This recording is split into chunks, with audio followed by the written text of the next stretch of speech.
if you don't want negativity, don't watch the news. If you don't want negativity, eliminate negative family and negative friends.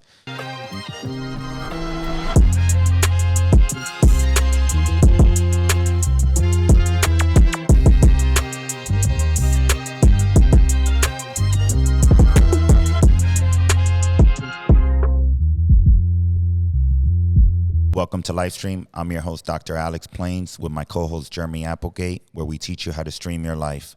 Welcome, Jeremy. How you doing today? What is up? What is up? What is up? We had a great time yesterday, right? Oh, my goodness. Last night was incredible. I mean, how far did you hit that golf ball again? Not far enough. No, let me rephrase. Just far enough to beat Clint. Clint, I'm sorry I had to beat you last night. So Clint is our amazing Neil Den rep, and he was nice enough to help us host an event yesterday in Topgolf in Orlando. We had a great time. We met some great doctors for Implants for All coaching and mentoring program. So it was really, really good. It was an incredible event. You know, I think that it was educational, informative. The doctors loved the idea, the business of the arch. You know, it was impactful for everybody, and we learned a lot too, right? We learned a lot. We definitely identified that most doctors suffer from the main pains that we went through, which is how to hold the team accountable, the lab accountable, and how to reduce expenses, figure out a way to reduce expenses and manage all these different buckets within your company while still doing GP. Yeah, for sure. And I think that you were awesome. You know, you really opened up to these guys and you really shared your experience and your story and how you got to where we are right now. And I think that was impactful and influential. Well, thank you for that. So today we're going to be talking about something that I've been asked a lot of times. How do you keep that, like yesterday alone, they were like, how do you always keep that mindset on point in order to continue to scale or continue to succeed in a daily or monthly or yearly? Yeah. And I've been trying to figure out that answer. So I started reading a book called The Gorilla Mindset. It was recommended to me by this business entrepreneur group that I'm part of. And I'm in the middle of the book right now, but I can tell you that book is a total recommendation in order to fix your mind.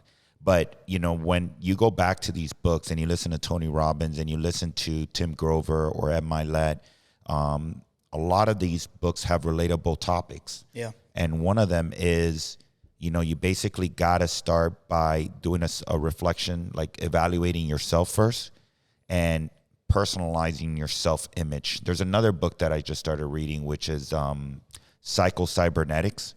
So the author of this book was a plastic surgeon that later became a psychologist. But a little bit about the book, basically he started realizing that a lot of people went to see him to get reconstructive surgery. And he felt that by doing a reconstruction of their nose or their face or their breast or liposuction or whatever it might be, that the person will be changed and be happy. What he's found out is that we all focus on, like, for example, in our field, you know, fixing the teeth. But he later found out that you cannot give a person long-term happiness if you don't focus on fixing them. So you can, you know, you have all these beautiful women that they look at themselves in the mirror and they feel that they're not good enough. Yeah. And instead of a plastic surgeon getting the blade, you know, and cutting them open and doing reconstruction, what he recommends is that you got to figure out what is the cause of the unhappiness. That's interesting.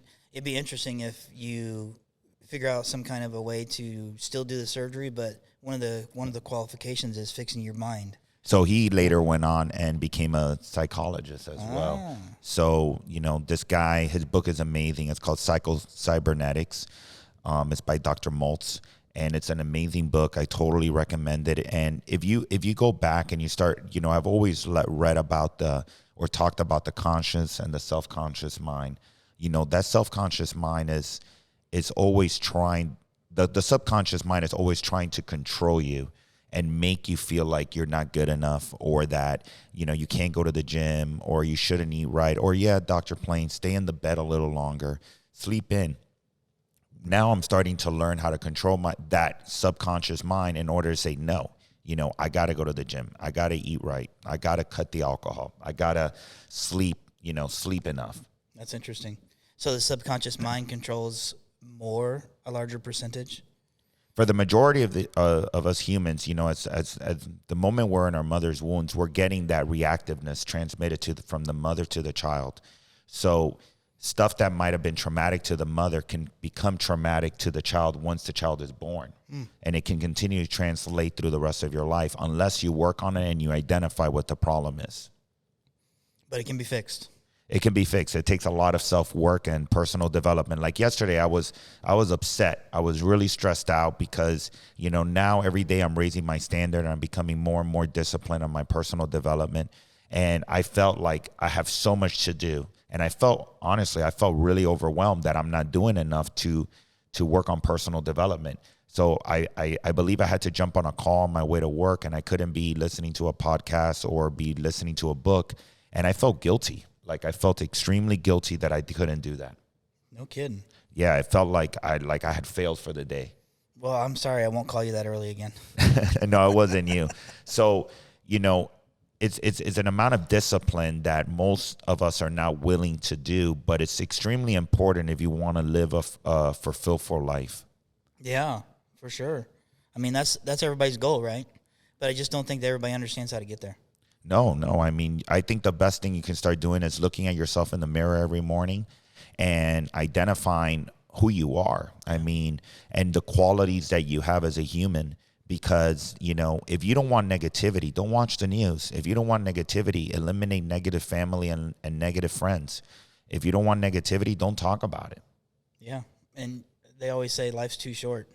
It is extremely short. So you got to be able to eliminate those sources that cause you unhappiness. Yep. And sometimes we feel like, oh, no, I can't, you know, that family member is, you know, my brother, or you know, your mom can be an extremely negative source, and you don't realize it because as we grow up, you hear the constant negativity, but those are setbacks that are being implemented in your subconscious mind that then later on reflect in your life, and then you can even transmit it to your child. Do you think those producers of that negativity, depending on the status in your life, influence you more? Like if you have a friend who you hang out with once a month versus your mom who you talk to every day, you know, if your mom's more negative, she's going to create a more negative situation in your mind, right? Yeah, absolutely. If your mom is negative from the moment you wake up and you just wake up in negativity, what do you expect the rest of your day to look like? Yeah. You know, and even though you can try to block it out, but it takes a lot of mental fortitude to remove that reactiveness or that reactive mind from controlling you in a daily perspective. Don't give in. Don't give up. Don't give in. Right. So you got to continue to do, you know, you got to talk to yourself, you know, and sometimes what you got to do is just take 30 minutes to yourself and go to a quiet place, turn off your phone, turn off all distractions, and focus on, you know, kind of a meditation state. You know, we've been talking about meditation and gratitude, and, you know, you got to just zone in and focus on yourself. Like I was listening to a podcast the other day, and like, we've been talking about the financial forecast for the future, and even Ed Milet and Tony Robbins were talking about how this financial, you know, depression that we might be going into is going to affect, you know, mental health. Yeah. Oh yeah, for sure. For sure. I mean, people are not even thinking about that. No, they're not. It's sad because that is a true impact, and that goes from the wealthiest people in the world to the people that are struggling. You know, it's going to be a challenge. It's going to be a huge challenge. So you got to make sure that you're doing more than ever that self-reflection and working on yourself constantly. And, you know, like even going to the gym, like it's a huge relief. It's a huge escape. Like you burn a lot of that energy out, because emotion can only be converted into energy, and you got to burn that energy, because if not, you're going to be all worked up all the time. All the time. You know, just like I was the other day with you. Let's not go there. That's not a mindset day. It was a mindset day. It was just very business focused, but it was really good that we had those conversations. Yeah, I agree. But you know, one cool thing that I saw, you know Arnold Schwarzenegger, obviously. Yes, I know him. Yeah. So when he was working out, you know, and competing, his whole motive was his goals. He wouldn't worry about any distractions. So if his car broke down, if it was repoed, if he couldn't, you know, if he was kicked out of his apartment, he was focused on that goal, which was to be the best bodybuilder in the planet. So he wouldn't let any distraction deviate him from his goals. Tunnel vision. Yeah, you get that tunnel vision. But we sometimes go ahead and we have these goals. We write them down. Yep. We're working on a huge program right now with our leaders on goals and accomplishing them. But you can write them down and manifest them, like Wayne Dyer always says. But the most important thing is you got to do something about it. Yes. Action is the end result, right? You got to do something about it, and you got to hold yourself accountable. Just like I was yesterday, and I was like, man, I haven't listened to that book. I didn't go to the gym in the morning. I haven't drank enough water. And by like 1 o'clock, I was feeling extremely, extremely guilty. I think my guilt went away when we arrived at the event because, I had to change my mindset and be positive. But, you can have shifts throughout the day. You can start your day really bad, and by the middle of the day, you can correct that behavior if you really choose to want to. And it's so interesting to me because, people talk a lot about this. It's so easy to be negative. Mindset, it's so easy to have a negative mindset, and it's really difficult to have a positive mindset. It's just crazy to me. But that's what the world wants. I mean, I think I said this story once. There was a European, I'm not sure what country it was, that they did a news station that it was all about good news. It didn't even last a month. That's insane. That's insane. It didn't even last a month because, we want drama, we want suspense, we want murder, we want, we're losing our sensitivity. As a child, you're really sensitive. That's why they say that you got to always go back and work on your inner child, because that inner child was full of joy and happiness and full of dreams and goals. And as we get older, the world beats us up to the point that we're like, wow, like I'm a pretty negative person. Piss on it. I'm done. You've shared some stories with me that you have been able to go from a very high-strung, very angry person to now being more positive, more mellow. How can you share with our listeners your journey and how you decided to make that mindset change? Yeah, I mean, when I was a young buck, I was an extremely aggressive person, and I think that was generated based upon what I thought my status was. In my childhood, growing up, college, so on and so forth. And I always had this chip on my shoulder. I'm not the tallest guy in the world, I'm not that kind of a person. So I really attributed that challenge to my physical. No, and you also had a really rough childhood. Yeah, I had a rough childhood too, and that's all part of it for sure. But I mean, when I was, I'm not gonna talk too long about this, but when I was, in my younger career, and leading an organization and doing all that stuff, I realized that yelling and screaming and being aggressive and carrying on is not what I want to do, because it's miserable for me. Yep. And it's also miserable for the people that I'm going after. I mean, why do you want to walk into Jeremy's office when you know you're going to get it? You know what I mean? And I love how you just said that, because that Gorilla Mindset book talks about anger and how much energy goes into anger.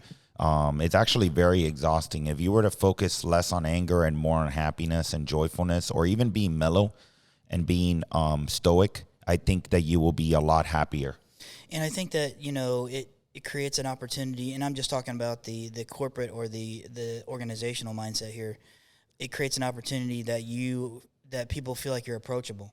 When you have that mindset of what, and you get all angry all the time, people aren't going to come up to you and tell you anything. And then they're going to tell you half-truths, and you're not going to get all the information. Well, they're intimidated, yeah, for sure. And no one wants to walk into a crappy situation, where they're going to get screamed at or reprimanded. So we'll be talking soon about communication and the importance of communication. But I can personally say that if you want to, depression is a very common topic now. And men suffer from depression more than women, and men are actually more likely to pull the trigger than a woman is. And those are statistics. Yeah, and I think that, it has a lot to do with the environment that you're in, the atmosphere that you're in, and we're talking mindset here, and I think it has a lot to do with mindset. Men are very stoic and very like, I'm tough and I'm all this stuff, but we are freaking babies. Yeah, but the world has taught us that we can't be sensitive. We can't be emotional. Correct. So the only thing you can do is turn that emotion into energy and, go work out, do a run, do something that is going to burn that energy. And it's a very sad thing, because everyone neglects men and mental health. And men are very, especially entrepreneurs, that it's a, it's in a very lonely place. You're by yourself the majority of the time. And yesterday we were talking with the doctors, and it's not only us that go through this. Those doctors were going through the same experience. You're confined in a small environment. Dentists have a huge suicide rate. So you got to figure out a way to kind of break up that cycle and find things that can burn that energy away.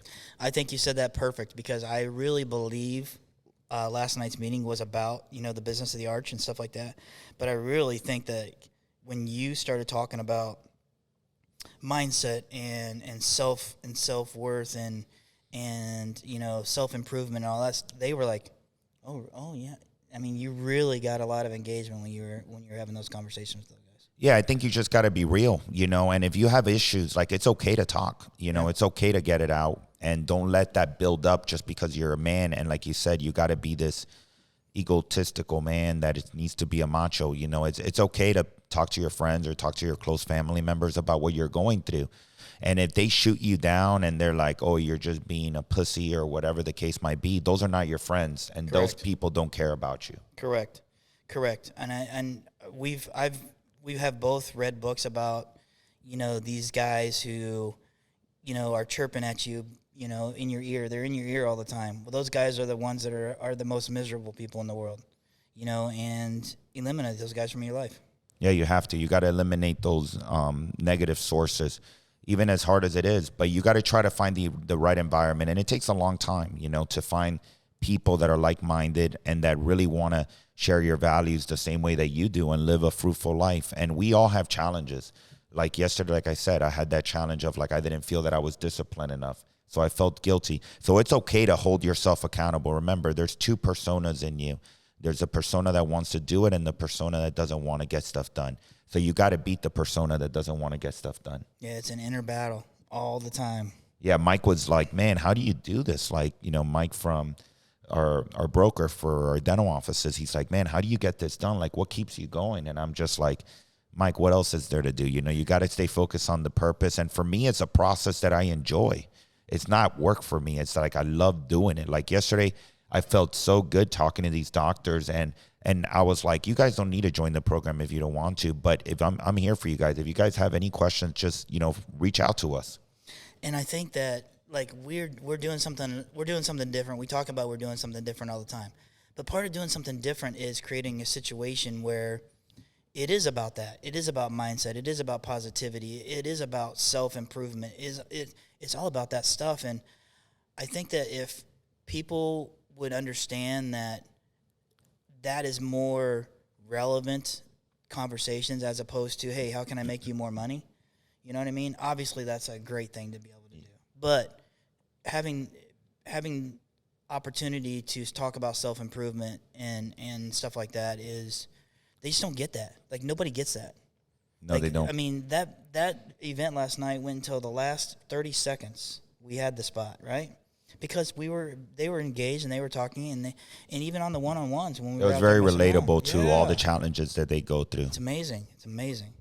So yeah, you got to be able to look at yourself in the mirror, like I was saying previously, and if there's something that you don't like about yourself, it's okay. All you need to do is write it down. If you're, a writer, you like to write things down, and just do the necessary changes, whether it's eating better, whether it's drinking more water, whether it's cutting alcohol, whether it's sleeping more, or working out or reading books or going to spiritual events, whatever the case might be. But you just got to change that image of yourself and not be so hard on yourself. It's okay to sometimes not have as many wins as you would like. Those small wins will get you to the next level. I talked to a couple of doctors about Tom Smith, and he was like, you guys are really, having him come in and work with you and work with your teams. I'm like, yes.